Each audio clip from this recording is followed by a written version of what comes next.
अब संसद चल रहा है और संसद में विपक्ष देश व यहाँ के जनहित के मुद्दे न उठाकर अपने राजनीतिक स्वार्थ में संभल में हुई हिंसा की आड़ में खास की यहाँ मुस्लिम वोट को रिझाने में लगी है। बाकी मुद्दों से उनका कोई लेना देना नहीं है। इतना ही नहीं बल्कि ये पार्टियां मुस्लिम समाज को भी अर्थात तुर्क व नॉन तुर्क को भी वहाँ आपस में लड़ा रही हैं संभल में। वहीं दूसरी तरफ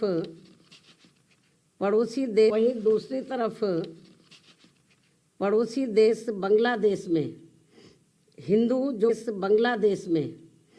हिंदू जो बड़ी संख्या में जुर्म जाति के वहाँ शिकार हो रहे हैं, उसमें अधिकांश संख्या उन दलितों की है, उन वीकर सेक्शन के लोगों की है, कमज़ोर तबके के लोगों की है, खासकर दलितों की है, जिनकी भारत देश में बहुलता होते हुए भी बंटवारे में जबरन उनको बाबा साहब डॉक्टर भीमराव अंबेडकर को संविधान सभा में चुनकर भेजने की सजा के तौर पर पाकिस्तान को दे दिया गया था।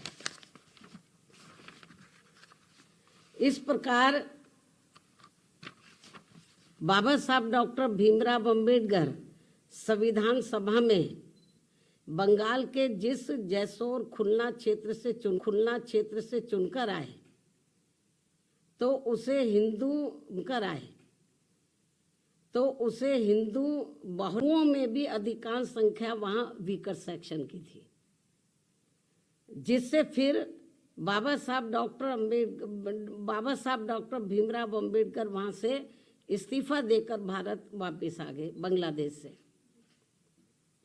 और ये सब जातिवादी खेल कांग्रेस पार्टी का था। और अब जब वहाँ इनका शोषण हो रहा है तो विपक्ष की ये मुख्य पार्टी इस पर चुप है, कांग्रेस पार्टी चुप है। और अब वह केवल मुस्लिम वोट के लिए संभल चिल्ला रही है। इस मामले में कांग्रेस, सपा व इनके समर्थक दल एक ही थाली के चट्टे बट्टे हैं। ऐसे में बीजेपी व उनके नेतृत्व में चल रही केंद्र की सरकार अपनी जिम्मेवारी को आगे बढ़ चढ़कर निभाए, ताकि शोषण का शिकार हो रहे दलित वर्ग के लोगों का वहाँ और ज़्यादा शिकार ना होना पड़े, जिनकी तादाद वहाँ बहुत ज़्यादा है।